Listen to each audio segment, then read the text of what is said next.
Hi everyone. என்னோட PG college close ஃப்ரெண்டுக்கு ரீசெண்டாக பாப்பா பொறந்திருந்தது. என்னோட ஃப்ரெண்டு எப்போ வரீங்கன்னு கேட்டு கேட்டு அவளே டயர்ட் ஆகிட்டா. ஏன்னா மோர் தென் 1 மந்த் மேலே ஆயிடுச்சு பாப்பா பிறந்து. நானும் இன்னொரு ஃப்ரெண்டும் போகிறதா இருந்தது. பட் அன்ஃபார்ச்சுனேட்லி அவளுக்கு கொஞ்சம் பிஸி ஸ்கெடியூல்னால அவளால் வர முடியல. நான் மட்டும்தான் இந்த வீக் வந்து பார்க்குறதுக்காக போயிருந்தேன் என்னோடய ஃப்ரெண்டு காமிலா வீட்டுக்கு.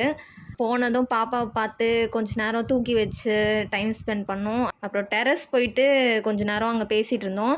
ஆக்சுவலி அவங்க ஏரியா பயங்கர காமாக இருந்தது. சுற்றி செடி மரம்ன்ட்டு நல்ல பீஸ்ஃபுல்லாக இருக்குது ஏரியா. அதுக்கப்புறமா நான் கொண்டு போன ட்ரெஸ்ஸுமே பாப்பாவுக்கு போட்டு காமிச்சிருந்தாங்க. எனக்கு பிடிச்சிருந்தது. அதுக்கப்புறமா லஞ்ச்லாம் சாப்பிட்டு நானும் அவளும் லாஸ்ட்டாக ஜூன் மந்த் மீட் பண்ணது.